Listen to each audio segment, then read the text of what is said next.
अस्सलाम वालेकुम नहमदुहु व नुसल्ली अला रसूलिहिल करीम अम्मा बाद फ़अऊज़ु बिल्लाहि मिनश शैतानिर रजीम बिस्मिल्लाहिर रहमानिर रहीम।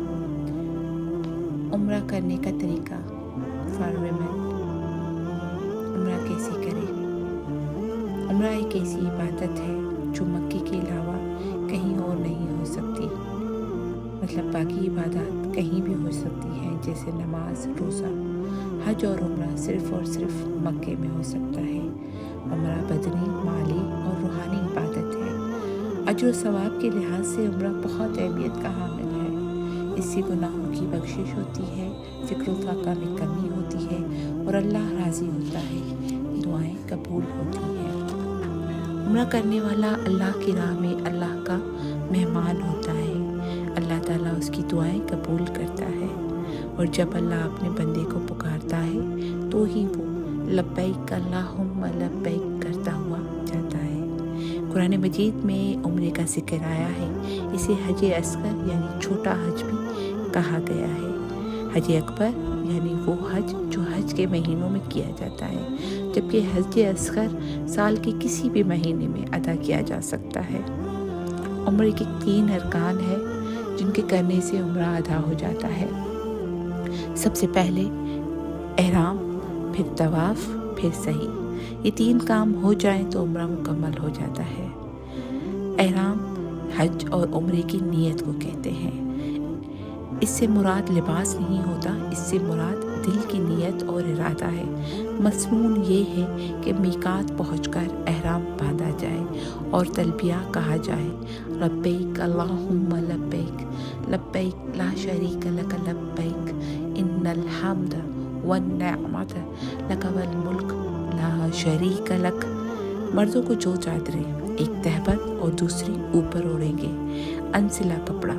मर्द हजरात कमीज, शलवार, टोपी, पगड़ी, कोट और मोज़े नहीं पहन सकते। ना ही रंगीन कपड़े और ना खुशबू इस्तेमाल कर सकते हैं। मोज़े पहनना चाहें तो टखनों से नीचे करके पहन सकते हैं, जबकि औरतों के लिए कोई मखसूस लिबास नहीं। वो पर्दे का लिहाज रखते हुए बारीक तंग लिबास ना पहने, ना ही तेज़ और शोख रंग वाला लिबास पहने, ना ही खुशबू का इस्तेमाल करें। उम्रे के लिए उम्रे का दूसरा रुकन तवाफ़।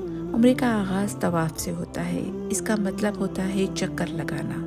तवाफ़ हिजर अस्वद से शुरू होकर हिजर अस्वद पर ही ख़त्म होता है। मर्द को इस्तबा करते हुए तवाफ़ की इब्तिदा हिजर अस्वद के इस्लाम से करना चाहिए।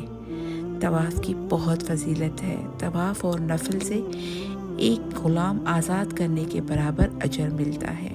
तवाफ़ के हर कदम पर 10 नेकियां मिलती हैं, 10 गुनाह माफ़ होते हैं और 10 दर्जात बुलंद होते हैं। तवाफ़ में मर्द हजरात पहले के 3 चक्कर में कंधे अकड़ कर तेज़ तेज़ चलेंगे, इसे रमल कहते हैं, और बाकी के 4 चक्कर नॉर्मल रफ्तार में चलते हुए ज़िक्र व अज़कार करते हुए पूरे करेंगे। जबकि औरतों के लिए ऐसा कोई हुक्म नहीं। वो अपने नॉर्मल अंदाज में ही ज़िक्र व तस्बीह करती हुई तवाफ़ करेंगी।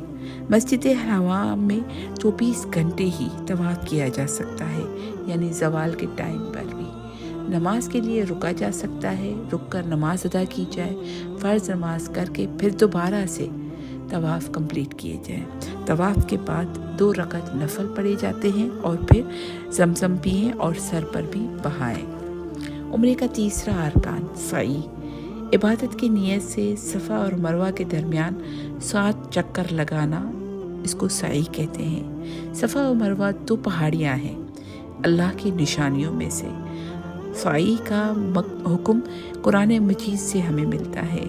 ये थोड़ा पुरमेहनत रुकन है। हज और उम्रे में सई लाजमी करना है। सई का मतलब है तेज़ तेज़ चलना, भागना।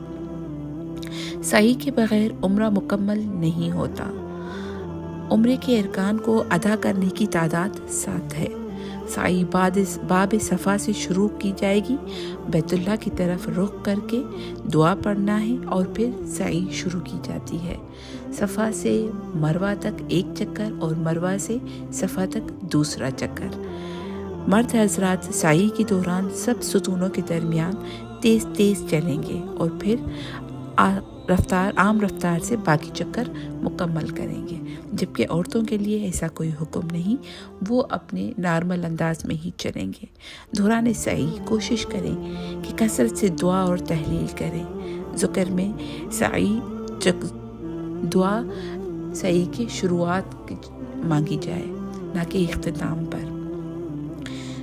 सई के दौरान अल्लाह ताला का ज़िक्र भी करें और सई की मुश्किल को याद रखते हुए, जहन में रखते हुए दुआ मांगे। सई के बाद मर्द हजरात हलक या कसर कराएंगे, यानी सर मुंडवाएंगे या फिर ट्रिम करवाएंगे बाल, जबकि औरतें अपने बाल कुतरवाएंगी, या खुद कुतर लेंगी या फिर कुतरवाएंगी। अब आपका उम्रा मुकम्मल हो गया। एहराम उतार कर नहा लें।